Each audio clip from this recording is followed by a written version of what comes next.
All right. Hello, everyone. Welcome back. Um, to those of you who have already been here, like a couple of hours ago, my internet died for some reason, and the VOD got corrupted. So, that's fun. Anyways, we'll be streaming the beginning portion of the game again because I didn't really get that far. Anyways, so it'll go quick. It's fine.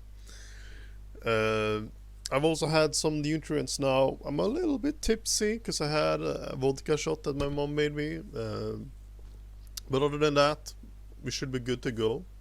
We're gonna be playing Metroid Prime today. The original version. Well, technically not.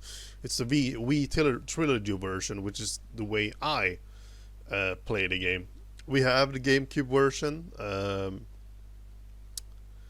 I was back in the day. I was planning on playing it, but our GameCube broke, so I had no way of playing Metroid Prime on the GameCube because when it when it actually did work, I was too young and too afraid to play this game, so I put it off. But when I went 10 years later, when I was like 15, I decided to play this game, only to realize, oh, my goddamn GameCube doesn't work anymore.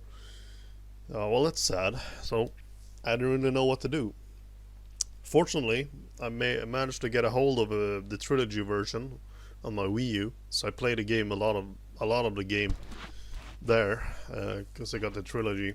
So I have played Metroid Prime 1, which is very good. You know, it's Metroid Prime. There's not really something I have to add to that game that hasn't already been said. But you also have Metroid Prime 2, which is my personal favorite game of all time, which I hope we will get to at some point. But we're gonna start with Metroid Prime 1, make it way through 2, and then get to 3 as well. 3 is also a pretty good game, but it's definitely the weakest out of all the 3, even though it's still a very good game. But anyways, without further ado, we're gonna jump into the game, which I have already loaded.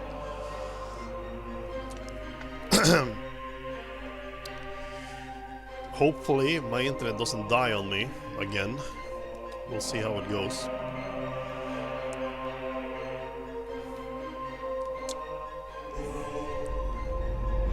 Always create a new profile here. Guess that one she looks the most like Samus anyway, so I guess it's fitting. Options, controls, lock on free aim, we want that off. It's the worst thing ever. Jump and fire, we want that on B, because I'm not really good at spamming with my thumb. I'm very much better at spamming with my I think it's called index finger in English. So I'm gonna have the beam on B, then I can hyper click. Anything else, I don't think we need to mess around with.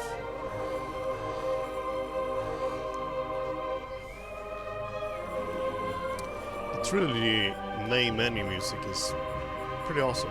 I think they either recorded a new set of music for the Prime trilogy, or this is just taken from Corruption. I don't know. I think it is just Corruption music, the Corruption main menu, but I might be wrong.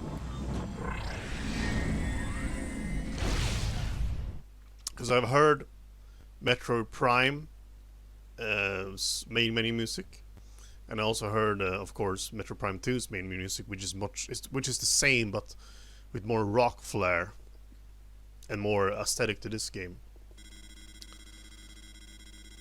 And then, but I don't remember Metroid Prime 3. I wouldn't say Metroid Prime 3 is a really bad game. It's just that I don't really feel that attached to it like I do to Metroid Prime 1, and especially Metroid Prime 2. The cosmos. In the vast universe, the history of humanity is but a flash of light from a lone star. The life of a single person should be lost in space and time. But among the stars, there is one light that burns brighter than all others. The light of Samus Aran. Her battles extend beyond her life and etch themselves into history. Here, another chapter of that history will be written.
Man, no.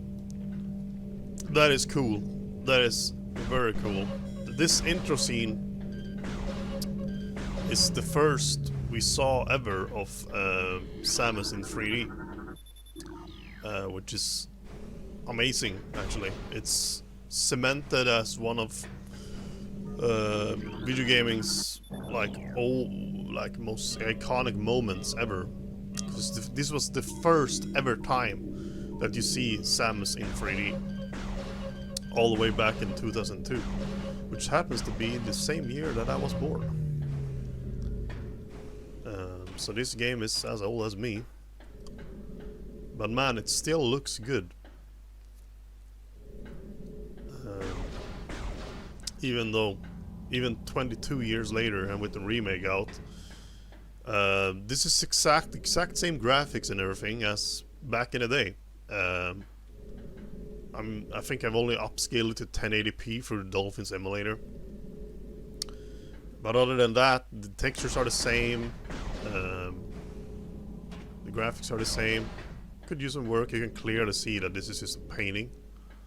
Sky, the background map here. But man, it does feel wild to play this game, especially on my computer. This is going to be my 4th playthrough of Metroid Prime. The first time I played it was on my Wii U. The first time I watched it, I watched my dad playing through like half of it, and then I got bored. Then I watched the other half on YouTube up until the final boss, which I didn't want to spoil for myself. But I did play it up to I did play it first time when I think I was 15 the first time I played this. To completion, that is. I just steamrolled through the game, didn't really pick up any pickups or anything like that. Just got to the ending and like, wow, that's a pretty cool game. And then I played, then I did it again on harder difficulty with the 100% completion, which was my second playthrough. Then I did it on my 3rd playthrough on the Prime Remaster, which I only finished just I just finished a couple of weeks ago, actually. And now we're here on the 4th one. This room, by the way, was literally the moment that I stopped playing when I was 5, because I couldn't believe how unimaginably scary this part was. It was, oh my god, this little thing here looks like an eye. It was dark at night, because my dad said This game might be too hard for you because I was literally 5. So the year was 2006. No, hold on. 2007. This game was yeah, it was 5 years old. Same age as me. Math is hard. And I got so scared by this big monster here, by the music, the atmosphere and everything, that I legit just stopped playing because I thought it was a horror game. It wasn't until like 10 years later that I finally went back in 2017 and played the game for real. For real. That was my first playthrough. And immediately after that I decided, yeah, I gotta do the 100. I got 100% it. After that I jumped over to Metroid Prime 2, and I think I've completed that game the same amount of times. 3 times, actually. Probably more than this game. This game I originally only completed 2 times. Then the remaster came out, so well, it's technically free, even though it's technically a new game, because it's not exactly the same. But Prime 2 I loved so much that I completed 3 times. And I will be gladly doing a 4th playthrough of that later as well. So, is my... yeah, no, I thought my mic was muted, that would have been very bad. You might find some occasional stuttering that is due to the emulator compiling the shaders. Really something I can do about that. This game is quite resource intensive to play emulated games, because this software was never meant to run on this hardware ever. It's not that this game is resource intensive because it's incredibly, so to say, incredibly demanding or incredibly graphics-wise or processor-wise. It's just that the game is bottlenecking your hardware so hard that even low-end hardware won't even be able to like play it, because even low-end hardware is much more than the game was meant for. And besides a bunch of other factors as well, which I don't really know about that much, because I don't know that much about emulating, other than I know some things about it. Some tips when playing this game: you have the scan visor here, which you... basically how this game works is that there's no real cutscenes or lore or anything like that, or story that happens. It's just action all the time, and then you find out yourself what's going on. And by doing that, you need to use the scan visor to learn everything about it. You can play this entire game. Imagine that you have heard nothing about Metroid,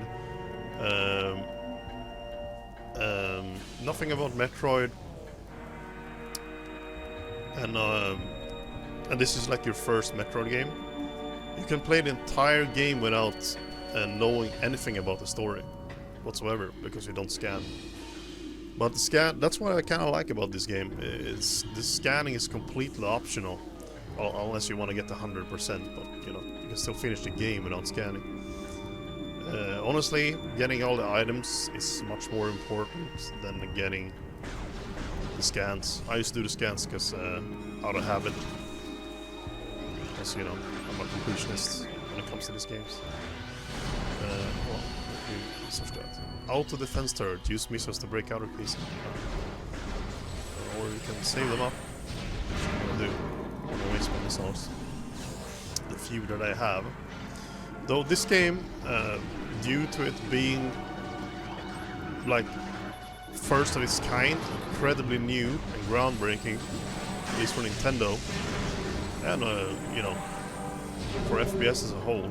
I wouldn't really call this an FPS game anyways, it's more of an FPS adventure game.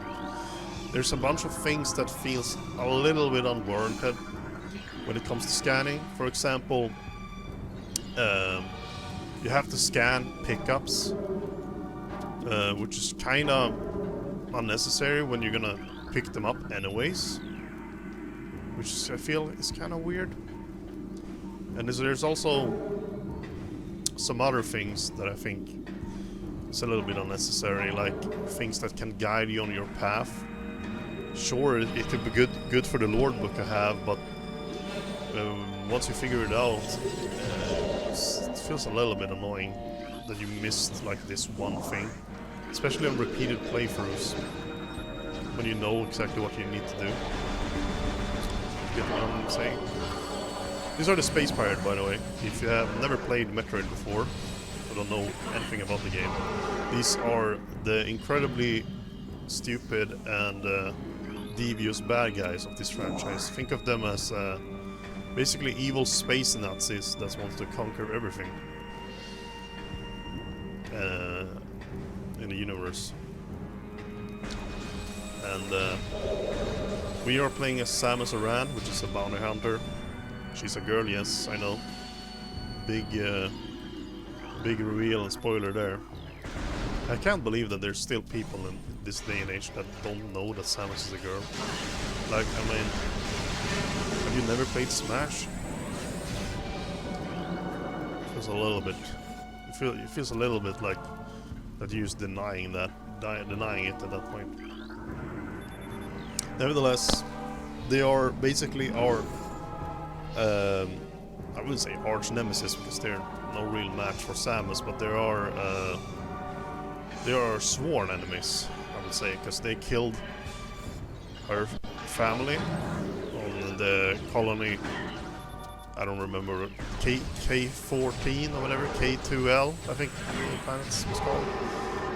Which was a human colony where Samus grew up on. They killed their family. There was a big dragon there named Ridley. He's also the leader of the Space Pirate that just wants to kill everything. Because there's no more to it than that, and he's just evil. Don't really know that much about Ridley, other than the fact that he just wants to kill everything. And he's a leader of Space Pirates. Most of the time. Sometimes it feels like he's a puppet or something.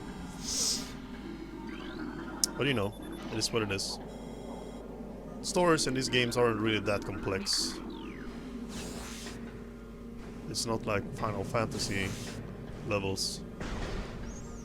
Here's our first save station, which also you have to scan, which I feel is a bit unnecessary. I mean, who sees that? Especially if you have played Metroid before, you already know what the save station is. You're like, oh, it's a save station because it looks exactly the same as any other save station, or in other Metro games. And if you haven't played before, if you haven't played a Metro game before, you instantly want to go and check out what this thing is. You go into it and you see, oh, it's a save station. So that is a required scan. Feels a little bit unnecessary, but it's only a required scan in this game, among other things. Metroid Prime 2 doesn't hold your hand that much, not at all that much. In fact, it probably holds your hands a little bit too little, and that's what some people don't really like about that game. That it was basically trial by fire. It's so much harder than this game. So hard, in fact, that it got a very bad reputation of it back when it was released. It's still a great game. It's just it can be hard at times, but I still love it, no matter the fact that it's super hard. I just think people are scrub words. I mean, this was the era before Dark Souls and all that, and when like hard is cool, challenge is like worthwhile. People just want to have a good time and not suffer. By the way, this is the first boss. I forgot to mention that, if you cannot tell already. Parasite Queen. Parasite female genetically enhanced by unknown means. A weak spot has been detected in this creature's mouth. Use your auto-targeting to acquire this new target. Scans indicate the presence of potent mutagen, origins unknown. Creature exhibits the ability to fire weapon-grade blasts of energy from its mouth, a trait not present in the standard parasite game. It appears the pirate had begun a bioengineering program with considerable results. Okay, so they've been experimenting on the small fuckers that we saw earlier. And they turned into one. They took one of the queens, mutated it to hell, and now it has escaped and wreaked havoc around the ship. And thus the distress signal we got at the beginning of the game. So that's what we know so far. This boss is incredibly easy. It's a part of the tutorial stage, so it makes sense.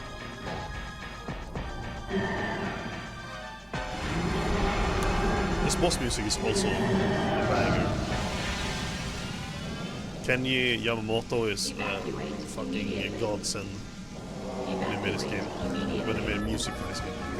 Here comes a very anxiety-inducing part of this tutorial level. This was very confusing when I played this the first time, because you know the music. As well, this was the first Metroid game I've ever played as well, so I didn't know that it was a norm for Metroid games to always throw a escape sequence at either the end or the beginning of the game. But now, of course, no biggie. You don't even have to care about these guys. Just go past them. But you know, even at 15, I thought this was very panic-inducing, and you know,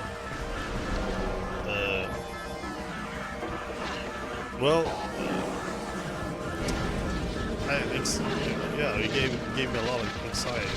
I need to scan these guys. I forgot to do that. These are the regular parasites. It's the creature that they mutated into that big fucking thing, the Risco.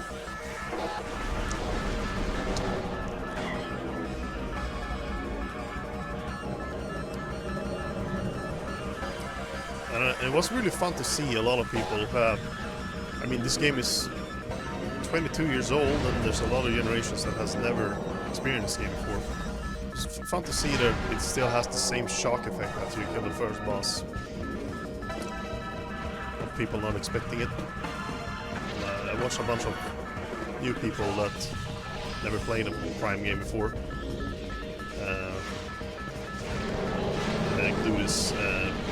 Do this sequence.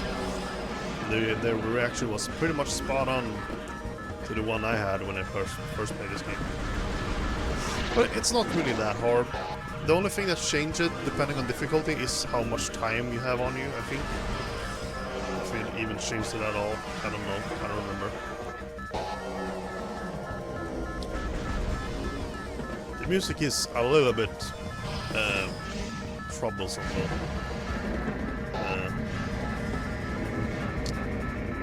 I wouldn't say troublesome, but yeah, panic-inducing is the word. Especially as you hear the timer in the background as well. It's like a microwave on steroids. Alright, so this is Ridley. He died in the first game. This game takes place directly after the first Metroid game ever, the Metroid for the NES. He died in that game, but they have brought him back and made him a cyborg. He's also Samus's arch nemesis, by the way, if you didn't know. He was the one who personally killed Samus's, I believe it was mother. He was leading the operation to fuck over everyone on K2L. And it just happened so that he found Samus as a child. He thought he was friendly or something, that because you know, she was an innocent child and all that. She didn't know who he was. And then he thought it would be a bit funny to, you know, kill her. Why not? until her mother went into the way, swept her up, and then he sliced her in half, basically, in the Metroid manga. And then her dad blew himself up, along with like half the colony, and injured Ridley so that she could escape. Or so that Ridley retreated for her safety. So, both her parents technically died heroes, one protecting their kindred and one protecting their entire colony. And Samus has vowed for revenge ever since. Even though she has killed him multiple times after this, he keeps coming back. Evil bastard. You can kind of see Ridley as Metroid's version of Ganondorf. He just keeps coming back no matter what you do. If Samus is Link,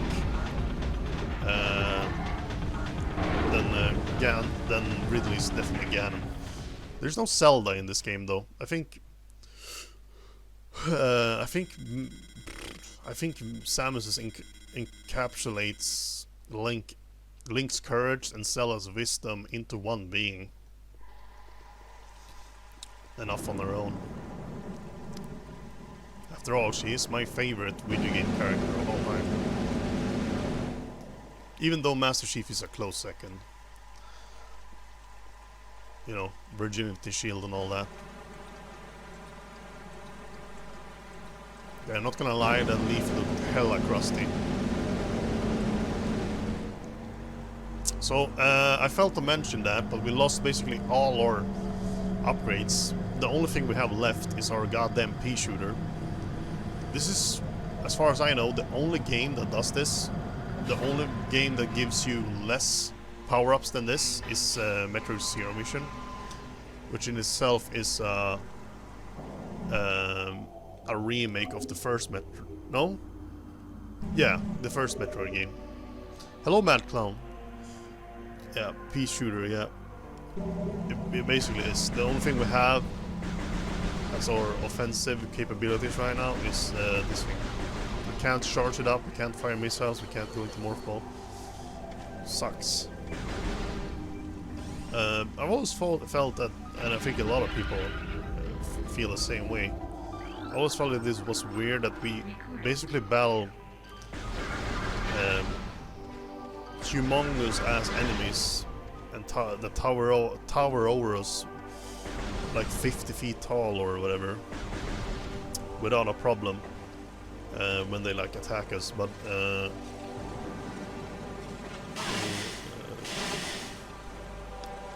did you see the BAFTA most iconic video game characters list? Samus isn't there, but Master Chief is number 8. Now that is a sin.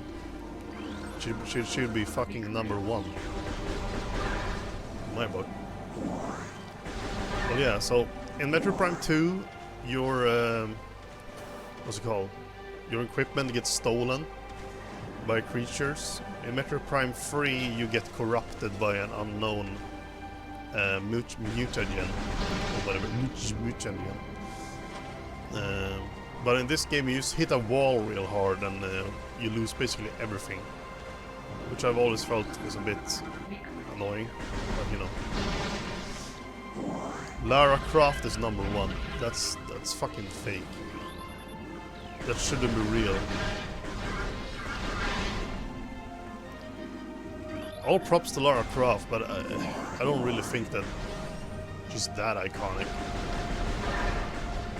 I think, wasn't Lara Croft on PlayStation? I never had a PlayStation. I only grew up with Nintendo games.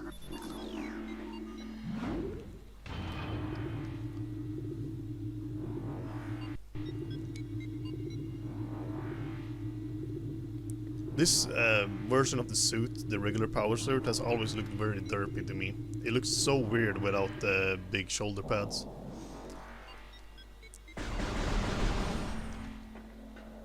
Right, so now we have entered the desert. I also should probably turn off the hint system because I already know where to go.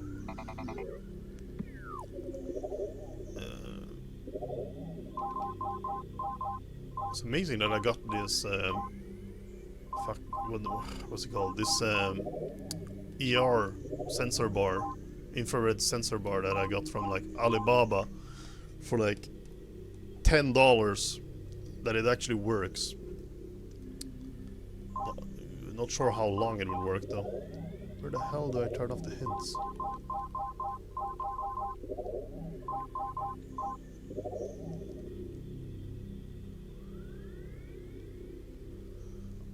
Your dad didn't like Nintendo? Why? I mean, all power to him.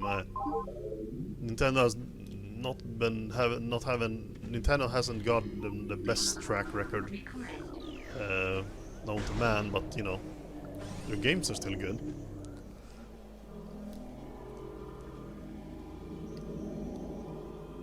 I think I have to turn off the hint system from the main menu. It's a Sega, man. Sega. Fuck. My Swedish pronunciation fails me yet again. The funny thing about Sega, which is like where Sonic is from and all that, you gotta go fast. Seg in Swedish means slow, which is so it's incredibly ironic.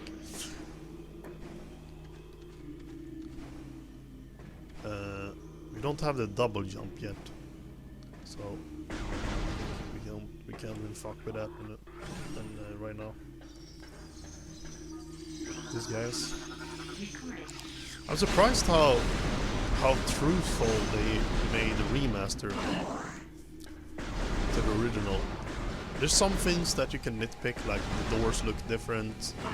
You can't quick fire charge. You can't quick fire charge beams anymore. You have to shoot like 3 times, which is a bit annoying.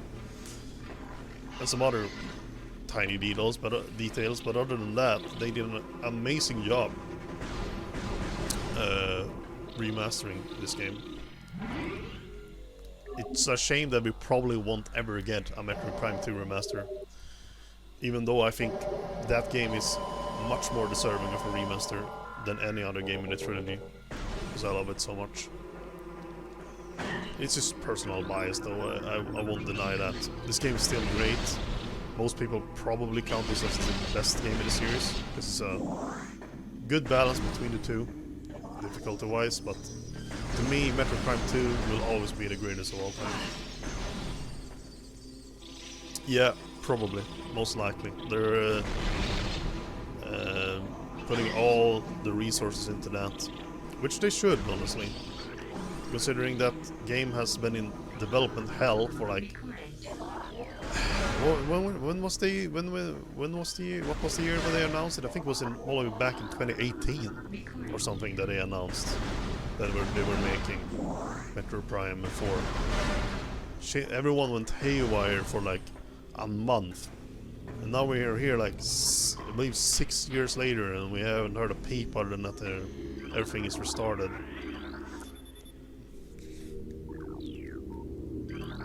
Yeah. This is the first pickup and this second boss, obviously.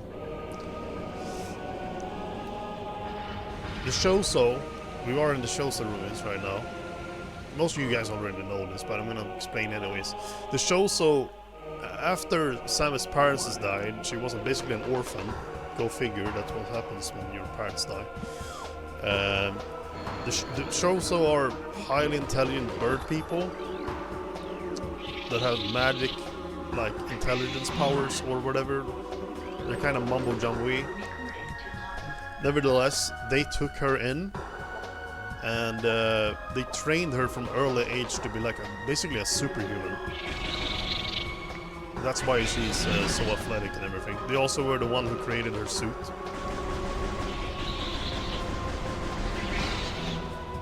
If you're interested in where I've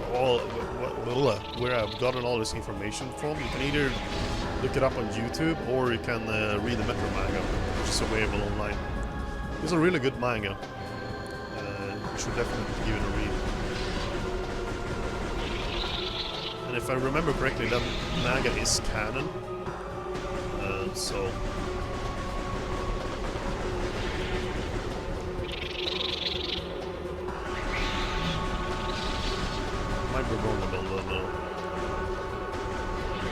high quality manga, and I don't remember if it was a Nintendo who made it themselves or someone they just hired. But, I liked it a lot.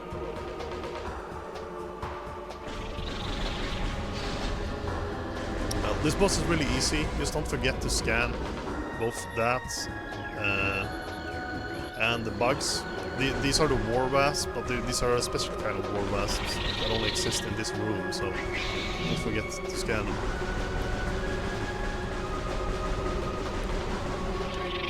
You have to basically pick them out one by one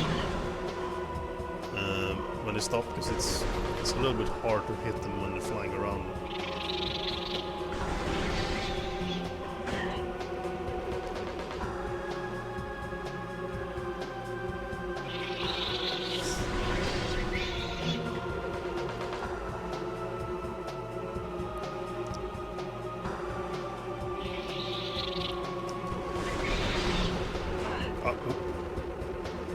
The concentrate a little bit here. So, back to the Shoso part. The Shoso, they rescued Samus, trained her into the bounty hunter that she is today, the superhero, yada yada yada. Then they kind of disappeared. No one really knows what happened to the Shoso. I think they just died out or something. I don't recall exactly. And they've also done that on this planet, which is why it's called Shoso Ruins. Why? Well, we're gonna figure that out eventually. There we go. Very nice. Now we got some missiles. Missile launcher. And you also have the missile door back there, which you can scan the door. We'll go this bit crush.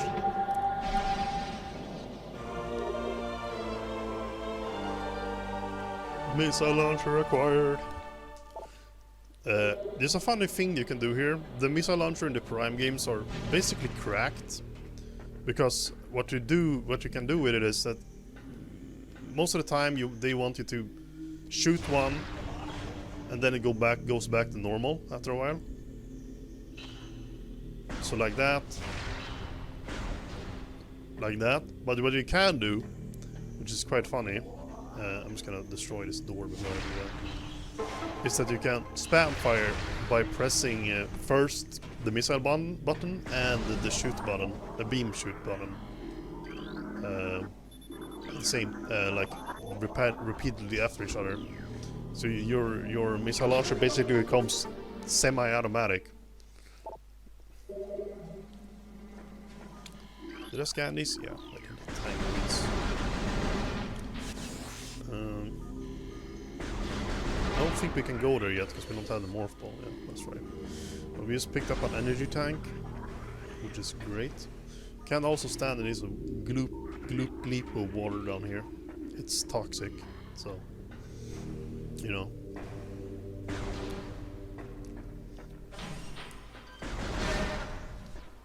I still think this game looks pretty darn good, considering its age. Which is a testament to how well crafted it was, even back in the day. If it still looks good today, somewhat, just imagine how it looked back in the day when it was first released. I'm just glazing hard on this game right now, I know, but I just love the Prime game so much. Okay, I've got the map. Great. Next is the morph ball. After that, it's the charge beam. Goddamn Swedish tongue won't cooperate when I'm trying to speak English. Sorry about that. I've also had a little bit to drink, so probably doesn't help me either.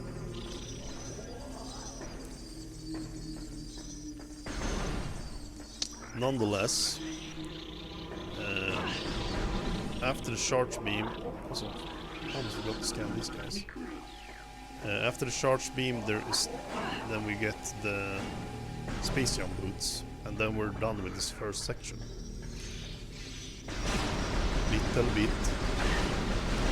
Yeah, quite a lot, honestly.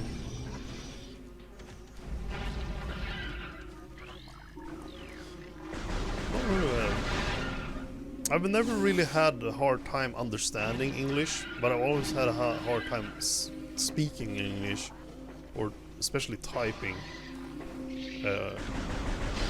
or writing, I guess is the more appropriate word.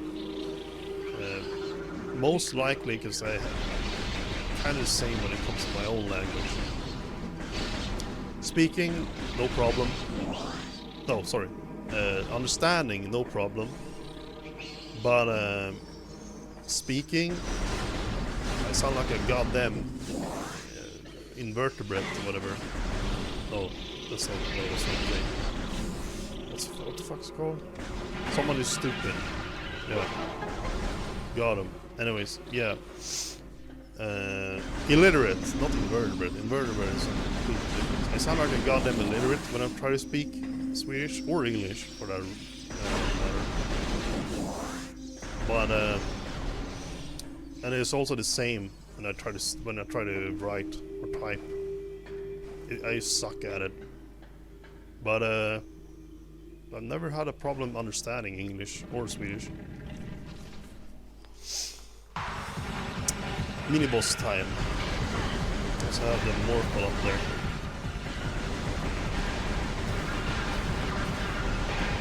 Oh yeah, I forgot to have this.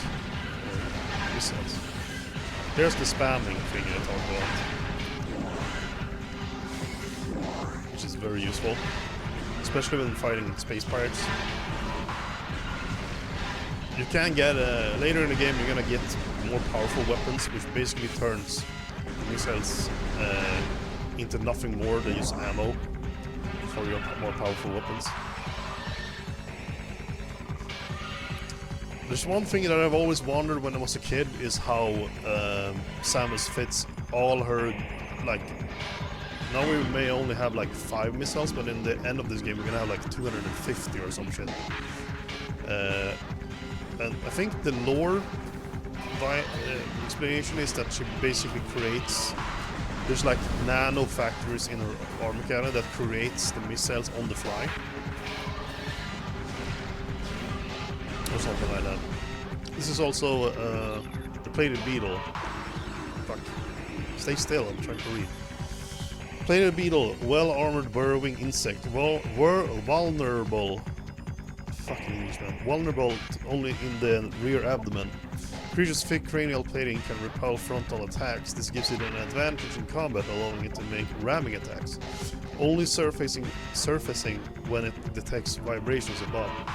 It then maneuvers itself so as to always face its rival, keeping its exposed abdomen protected. Yeah, you just gotta strafe around this guy. Can't do anything to the front. Wait till it does the charge thing, then shoot him.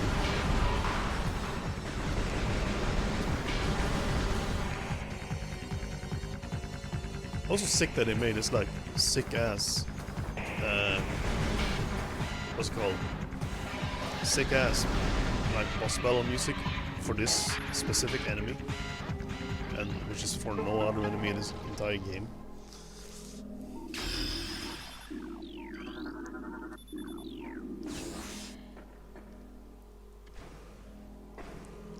Here we got the Morph Baru. Also have some writings in the background.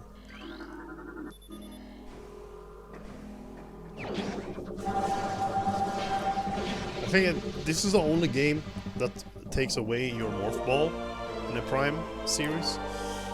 All the other game lets you keep the Morph Ball.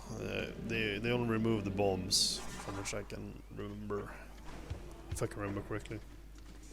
Okay, so now we're a little bit less useless than we were before. But we still, I think we just need to go back to the Hive Mecha, or Totem Mecha, Hive, whatever. And go into that Morph Ball hole. Also, I know you can see the missile expansion up there, but we can't get it yet. Because we don't have a specific upgrade. I also loved how they incorporated the entire fact that you're actually playing as Samus and this is what she sees. With all this flickering effects, this screen shake, and you know, when they die, their blood goes down on your visor. Also, when you're in the Talon overworld, which is like the swamp section or whatever, the jungle section. I think also I believe I can unlock expansion already in here. If my mind serves me correctly, as they say. It's over there. Yeah, there we go.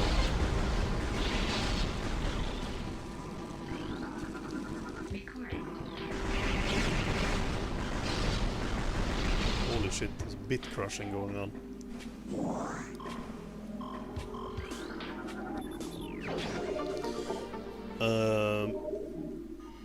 What was the saying again? Well, whatever. Are we? Yeah. When you're in the jungle, whatever, the first area that you encounter, if you luck, there's always like perpetual rain or continuous rainfall in that area. So if you look up, the water droplets or the rain, whatever, bounces on her visor, which is a very, very good attention to detail, which I like a lot. It's like small things. In Metroid Prime 2, if you're in ball form and you stay around some certain areas, the moths will be attracted to the morph ball's light, which is also follow you around if you go like slowly, which is also pretty cool. This is an elevator. We can't go down here yet. It goes to the Magmor caverns.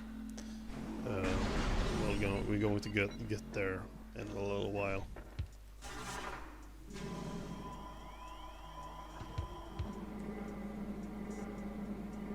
Plonk. Oh yeah, we don't have the bombs yet. I forgot where you get. Oh yeah, no, I remember now. Yeah, it's not that way either. Okay, we can't go back, so we're kind of fucked at that point. Which means, no, there can't be a soft lock here, can it? There's no way. I must have missed something.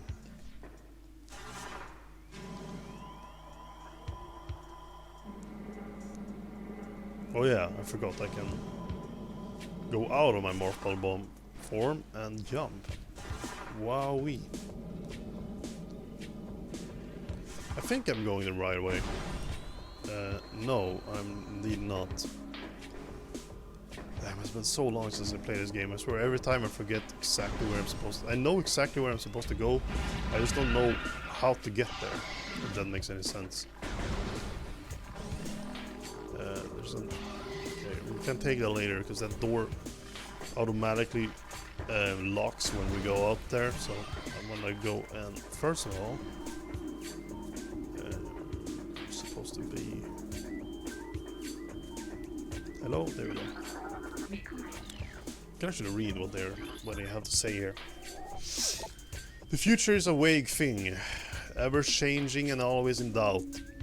Even if we show so could gain the ability to foresee the future, it would be a hollow gift. We could never hope to control what has yet to occur. The fountain is an example of this. The day may come when its water dries up and there's nothing we can do to stop such a tragedy. But we do know this, unlike this uncertain flow of water, the power of our will is strong and enduring. The will of the Shoso will never run dry. Alright. Wise mystical tree.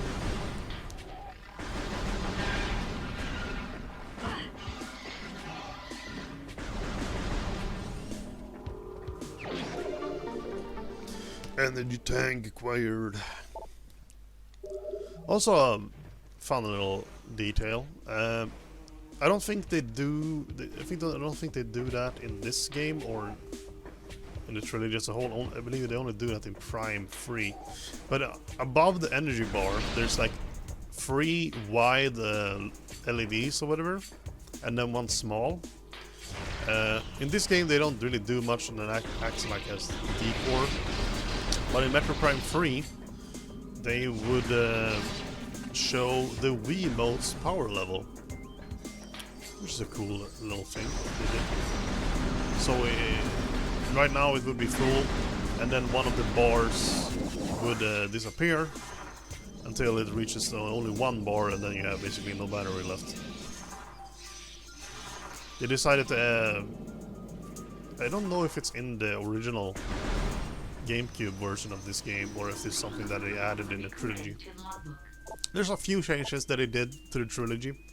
For example, the American lore that you get from scanning in the American version was completely retconned, and they used in the trilogy version. The trilogy version, all worldwide, no matter what version, if it's PAL, the Japanese or Europe or whatever, they all use the lore that was in the original European version and the Japanese version of this game. Because the American version had some funky lore that they didn't really like, so they retconned it and only used the well, they didn't really retcon it, they used this version instead. It was basically minor stuff.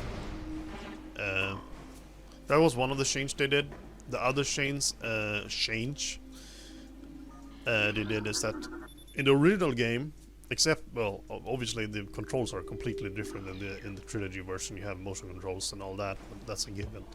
The other thing they did is that with the motion controls now active, you can flick the Wiimote and jump in morph ball form without using bombs. In the original 2, Metroid Prime 1 and 2, you can only jump by using bombs,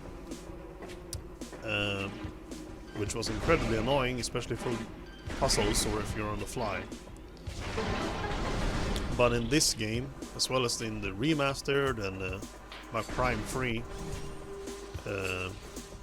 this version of the game, I should say, you can use jump regularly. But to avoid, you know, game-breaking bugs or whatever, sequence breaking, they made it so that you can't use the spring ball, which I believe is the name for it, if you haven't gotten the morph ball bombs yet. But the spring ball does make a lot of puzzles much easier than what they were in the original game.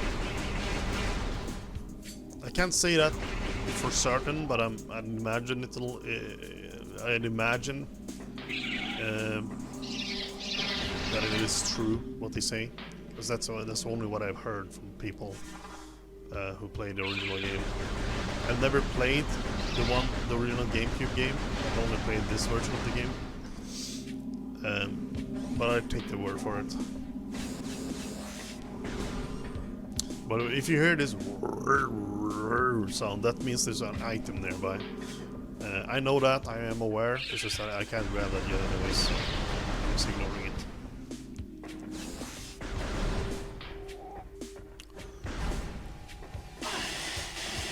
Yes, I love being minced into meat, thank you. These are the Shriek Bats. They are a returning enemy from the original game. And they're equally annoying in this game as they are in any other.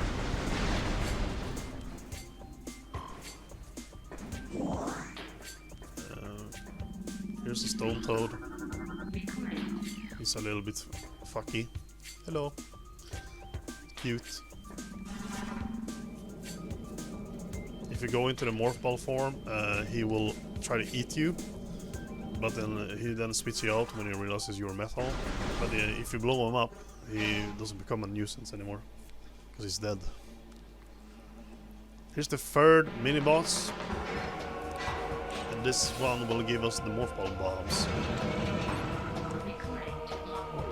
Incinerator drone. Programmed for high temperature waste disposal. Fuck.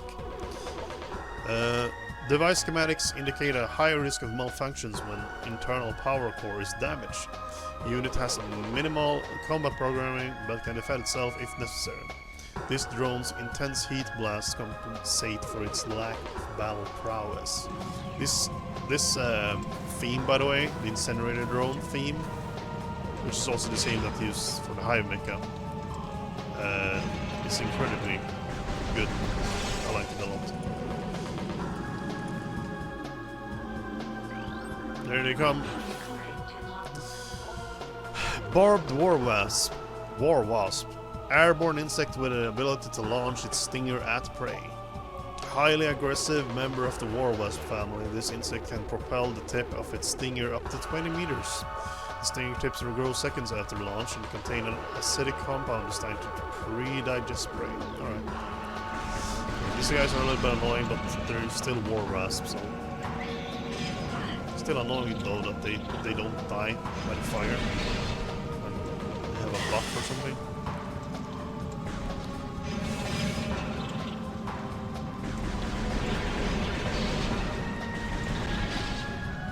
So you basically only have to keep shooting this thing until it explodes.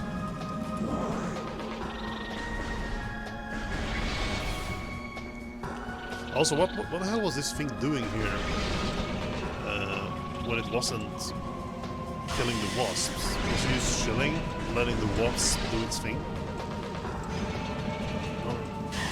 Not really good. Didn't really. Kept sleeping on the jaw body. That's not good. Not great.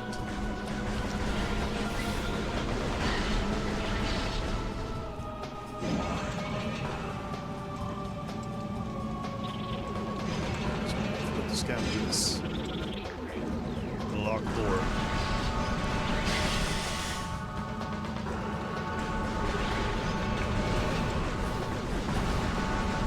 There we go. Very easy battle. Fuck. My tongue keeps twisting today. Must be the alcohol.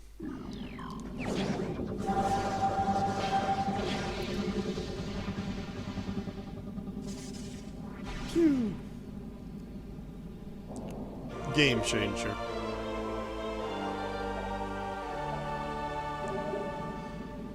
Okay, my plan for today, this first stream, is to basically finish up this area, get to the first main boss that isn't the Parasite Queen, defeat that, and then we'll call it a day. That's the spring ball I was talking about, by the way. By the way. But flick the Wiimote, does a jump, which makes that double jumping with morph ball, I can pull one off, much easier. Because before you had to do this, do one, yeah, I suck at it.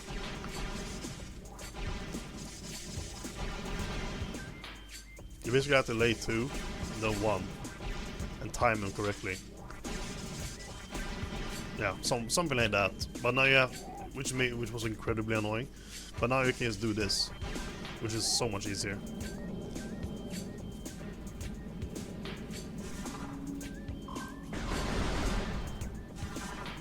Ooh. Damn, that was a trick shot. Whoop. Okay, these guys are back. Goddamn kamikaze into me. Right, now that we have the bomb, and blow them up, do this puzzle thing, which we need to do to proceed.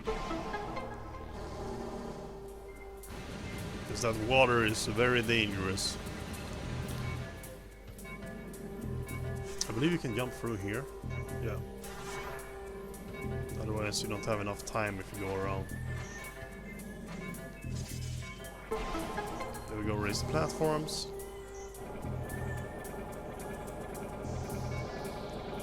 A little bit of a puzzle here.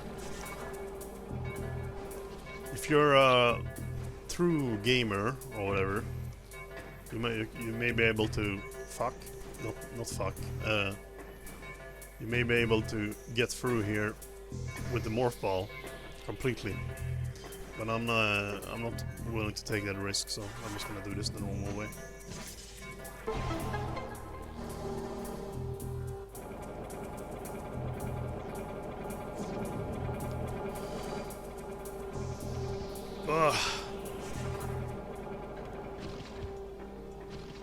There we go.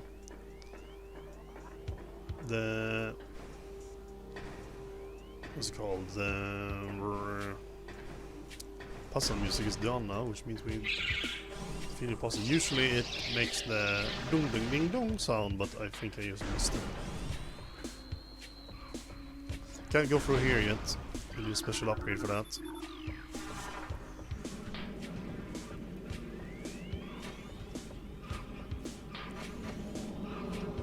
Can't get this energy tank, though, however.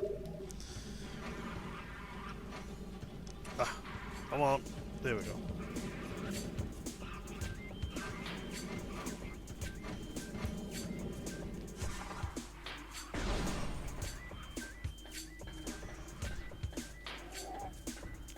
Sick lo-fi beats.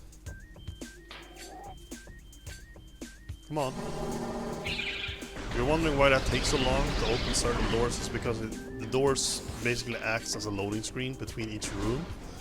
The reason why some of them take so long is that it's basically loading up the next area. I've learned that through watching the interview documentary that one guy did on YouTube when I interviewed Retro Studios about Prime 1 and 2. Interesting, you should check it out. They have a lot of insightful things to say. You may learn something. Like for example, in both Prime 1 and 2, there's no real moments, and in Metroid Prime 3 as well for that matter, there's no real moment, except for cutscenes, obviously, that you miss, that you lose, you lose sight of Samus. When playing the game, you always either see what she sees, or you see her, like in the morph ball. And there was a, I forgot his name, but he was an expert in camera works, and he something. He passed away quite shortly after these games were made, sadly. But he was an expert in the camera works and all that, and he worked for Lucasfilm before coming and making the Metroid Prime games. But he made like a book and everything about how to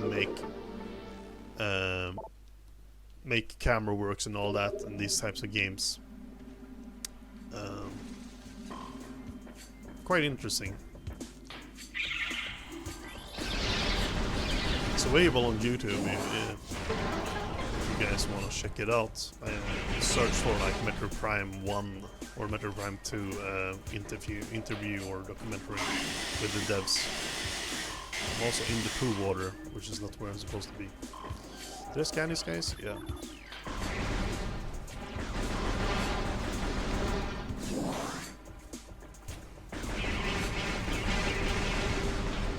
Okay.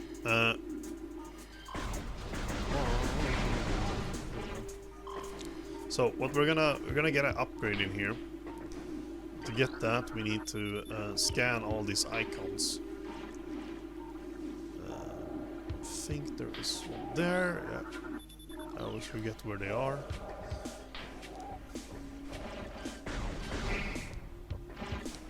So in the original Prime and Prime 2, the controls were quite a bit different. You would think that they used dual analytic or like dual stick controls, whatever. The right stick to aim, left stick to move, you know, standard. But they did not. What they did do is essentially tank controls. Because keep in mind, Retro Studios was very inexperienced when it came. No, well, I wouldn't say they were inexperienced. They made before they made the Prime games, they made Kurak the Dinosaur Hunter or whatever his name is. I don't remember. I just know that it's a very beloved series. They made that before, but Nintendo and all that, and how they were going for the game, they didn't really know what system to use, and being afraid that people going from 2D Metroid to 3D Metroid, not really knowing how to aim and all that, because if you don't know how to use twin stick, if you're not used to it, it's very hard to learn, especially for someone who is completely unfamiliar with it. I would imagine it's quite annoying. We just picked up the charge beam, by the way, and that was the thing spinning here. It makes our job 10 times easier. Nevertheless, so they instead of implementing twin stick, they implemented essentially tank controls. And you may be thinking, tank controls, how does that really work? Well, it works like this, basically. You can go forwards, backwards, left, or right. No, sorry, forwards and backwards. You can look left and right, but you can't look up or down, and you can't strafe side to side like this. In order to do that, you need to use the lock on, which I can't, which is this thing there, which I just did. This is lock on. If you lock on, then you can strafe and look up and down. I might be remembering this completely wrong, but I think this is what I did. You can look up and down while having lock on, and you can strafe from side to side. However, while doing lock on, you can't move forwards or backwards, and obviously you can't turn because you're locked on. So basically you have to switch between just going backwards and forwards and looking right and left, which is tank controls, to to looking up and down and going strafing left and right, which is like not really the best way to do things, but it worked. I have played the remaster with those controls. For me, they're incredibly annoying and obnoxious, and I can't imagine myself doing an entire playthrough with those controls. But then back in the day, that was all you had. That people still like this game that much, even though with those ass controls, it's just a testament to how the good game was itself. Anyways, enough about me japping. The Wii version obviously has motion controls, which is my preferred version of playing this game, because lets you look around quite easily. It's very fluid, and you know, it's the way I play the game the first time, so it's my preferred method. Though I don't like how they implemented it on the remaster. I feel it was quite poorly done. It might just have to do something with how the Joy-Cons are programmed or how they're designed, but they don't really feel that fluid, as fluid as they did on, they do on the Wiimote, as the Wiimotes do. Considering the fact that the Switch doesn't have an IR sensor. The motion controls and all that is fine. The problem is, though, that it often loses track on where the middle of the screen is. So for example, if you look like to the right, And then now, let's say you have your Joy-Con pointing to the right now. If you reset it to the center of the screen, the Wiimote knows that it's in the center screen. But if I was going to have if I was playing the remaster now with motion controls, my arm cannon would still be pointing right,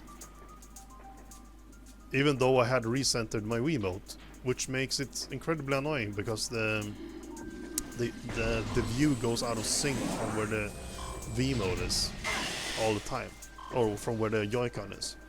So I felt that was a little bit poorly executed, so I just played the game with stick control instead. But well, I think it's just a technical limitation of the Switch more than it's the game's fault. But I was a little bit bummed out by that. Could probably still play the game as usual with the motion controls of the Joy-Cons. I just think it's a little bit annoying.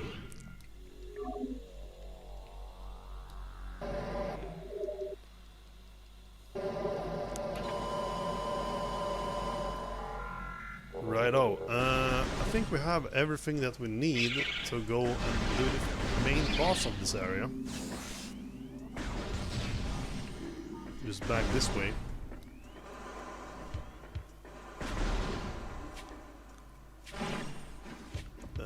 Hello. Goddamn Reaper vines.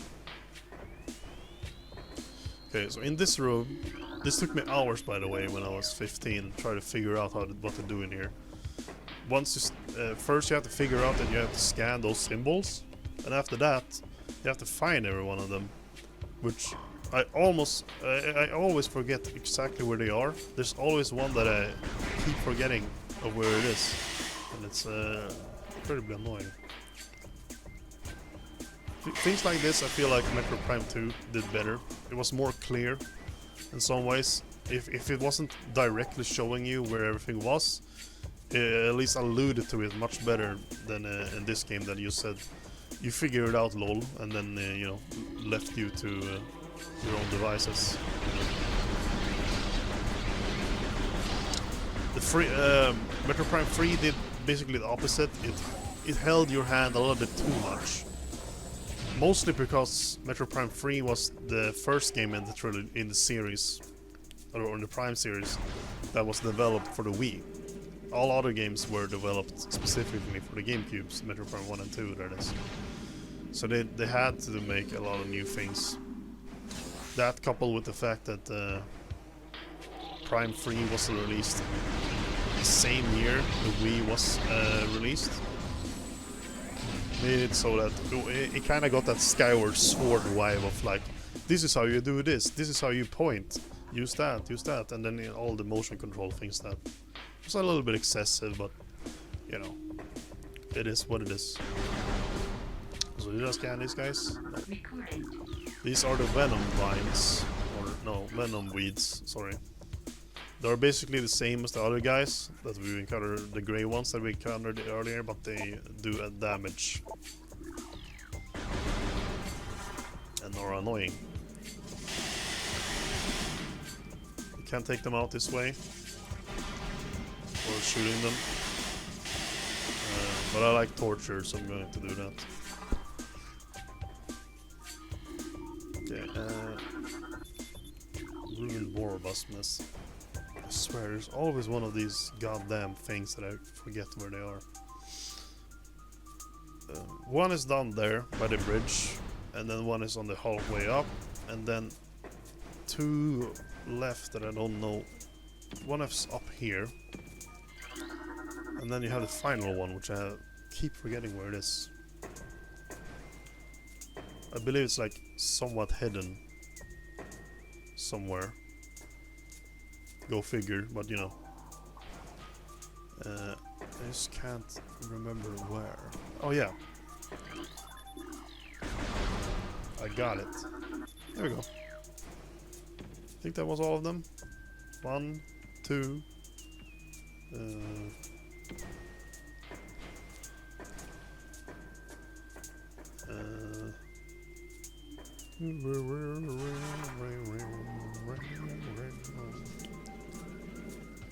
Hint of the main menu theme there. I think the third one is... yeah, we'll probably skip it. Be fast here. Ooh.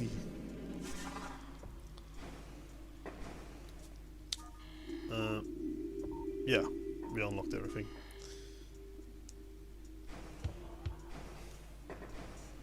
No? Okay, we're still missing one. So that's one.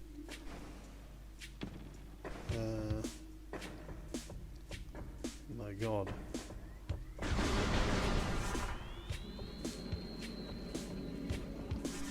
Okay. So we got the first one, or the last one up there.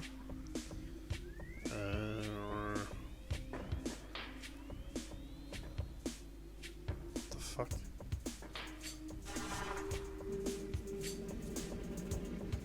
Okay. 2. And then obviously 3 down there. Oh, what? Did I miss one? What the hell? I thought we got everything, but no, there's one still missing. Alright, I'm gonna go around and check around the room a little bit.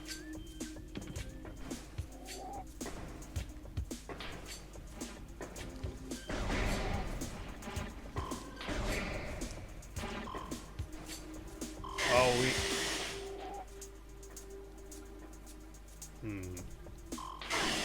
I'm gonna blame this due to the fact that I'm a bit tipsy.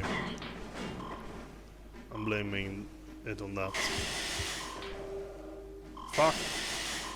Come on. Okay, 1, 2... I'm gonna do counting in Japanese. Fuck.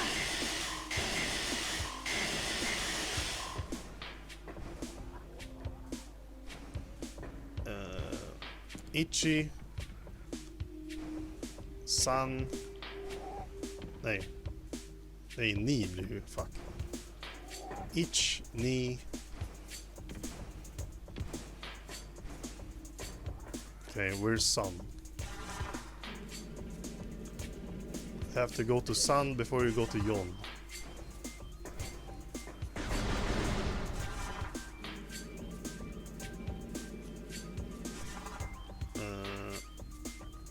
Is it in one of these? No?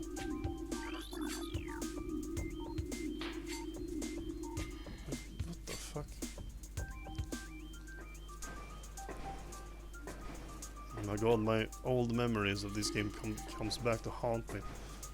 Where is the third one?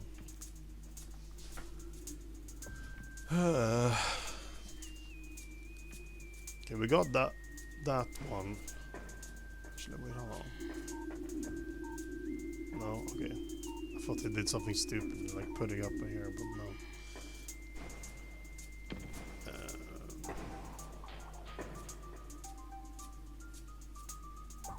Okay, so that's one. Then the second one is there, and the third one is up there. And where the hell is the fourth one? Come on.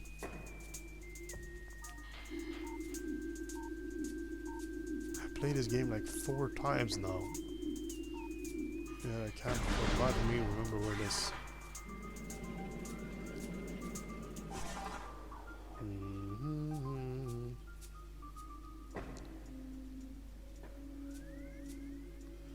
Alright.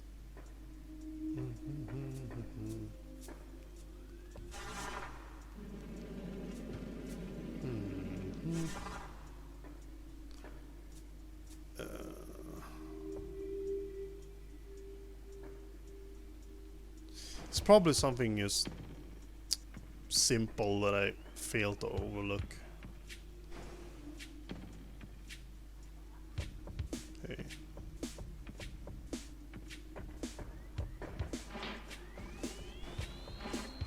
Okay, one is there. We already checked that one out. The second one is up on the bridge. I haven't checked down here.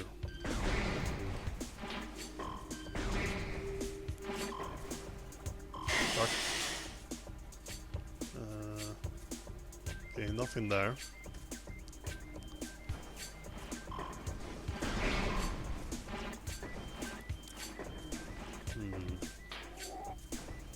Where could it be? Yeah, I know where I'm supposed to be going. Don't pester me.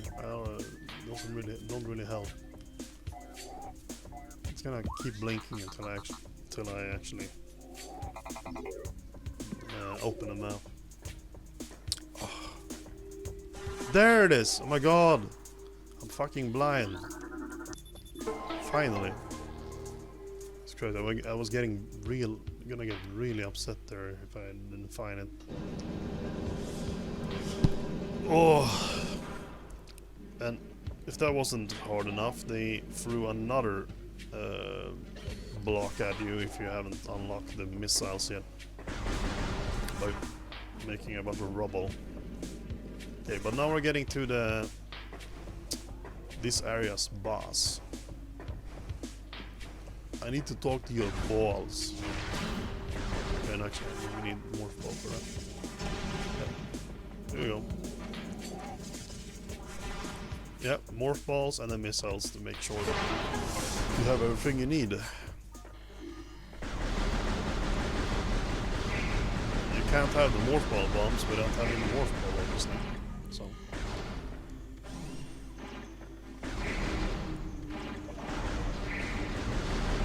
Off with the goddamn Reaper vines. Root your ass.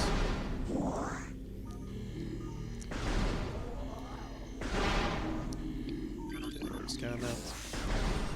Here it is. Oh, it's pretty cool boss fight.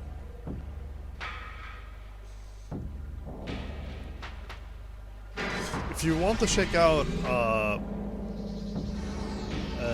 someone playing the remastered version of this game, I couldn't recommend anyone more than Winnie.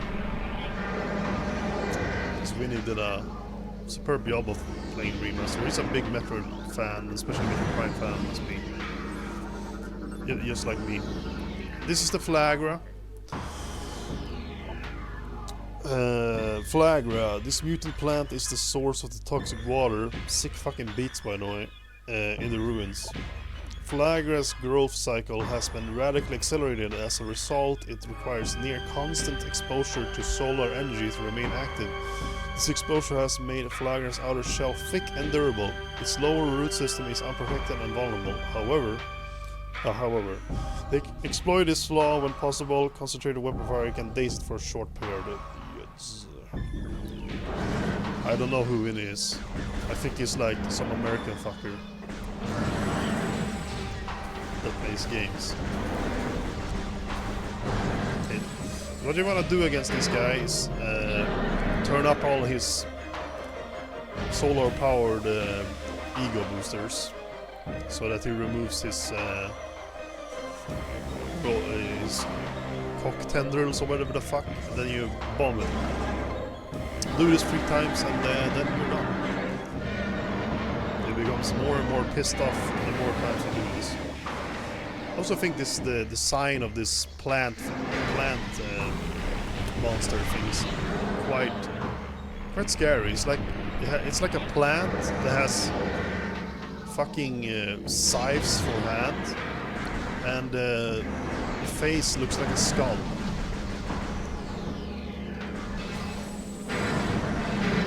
Quite spooky.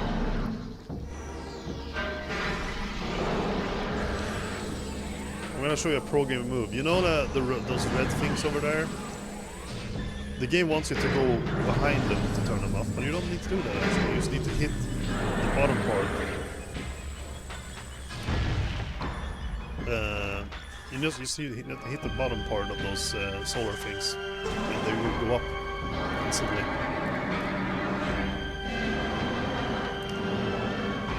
Also, how the fuck does this guy get a the even tiniest glimpse of sunlight. I guess there's a bit of sun here, but it doesn't really seem that like a lot.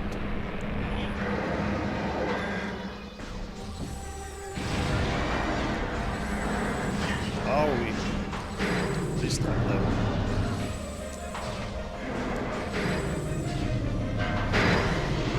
Fuck, this is faster. No gamer.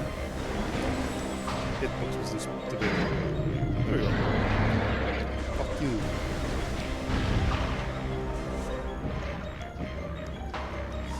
Also, another little bit of trivia.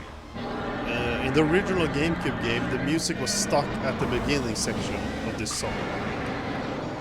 But they fixed it in a trilogy. So not a lot of people heard it. And they were quite surprised if they only played... People who played only the GameCube version and didn't play the trilogy. They were quite surprised when they heard it on the remaster. Because the remaster is basically the trilogy, but with updated graphics and things like that. It follows the trilogy version. But if you wanna play this game, play the remaster, honestly. It's such a good remaster.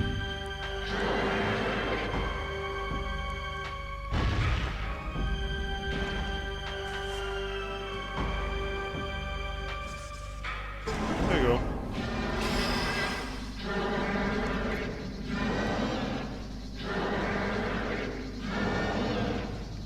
Goodbye, goodbye. This fucker is also the source of all the toxic water in the Shows of Ruins. He must be a League of Legends player.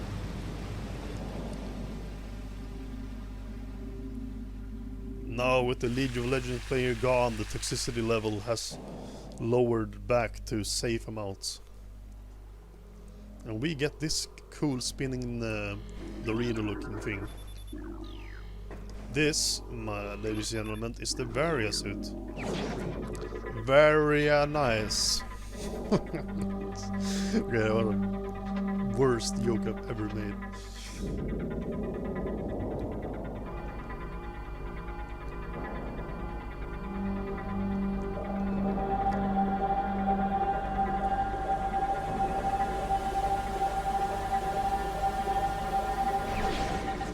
Here we go.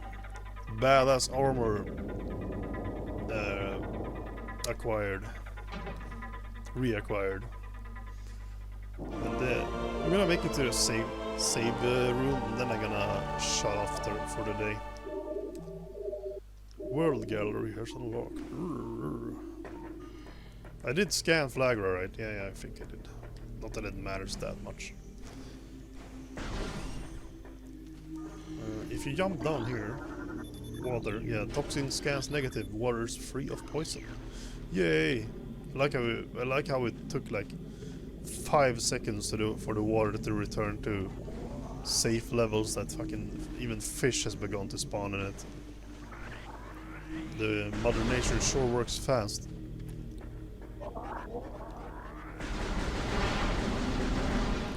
Here we have the Ultra energy.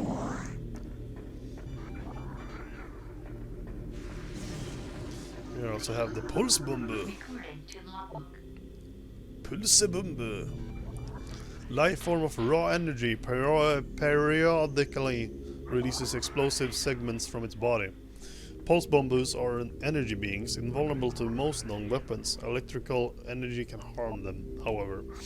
They lack any intelligence beyond an instinctive attraction to other charged energy sources.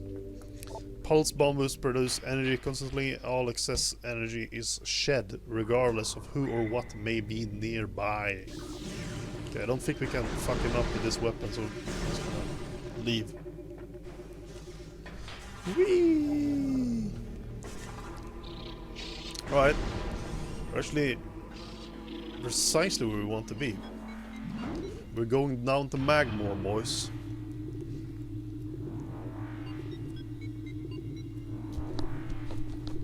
gonna be a short stream today. I've only been live for 1.5 hours, but you know, it's getting late. It's almost half. It's 20 minutes to 10, or whatever the hell you say. So.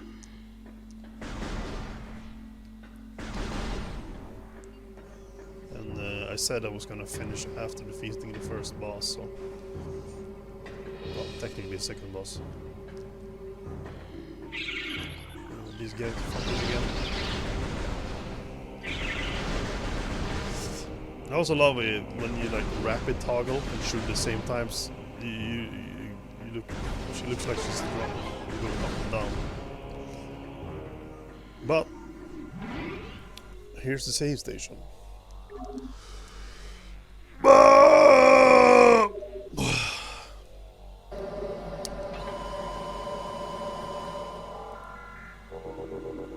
That being said, ladies and gentlemen, thank you so much for dropping by. I'm gonna end the stream here. Might stream this, I don't know why it sounded like Kermit there, that was not the intention. Might stream this more tomorrow. We'll see. Banger, banger, banger. Yeah, I agree. I fucking love this game. Can't wait for Metroid Prime 2. And 3, for that matter. I feel like I keep neglecting Metroid Prime 3. I never finished Metroid Prime 3 actually. Ooh. Fake fan. Anyways. See you guys later. Have a good one. Have a nice weekend, I would say. Hope you have nice weather and lots of fun with friends and family or whatnot. Anyways, goodbye.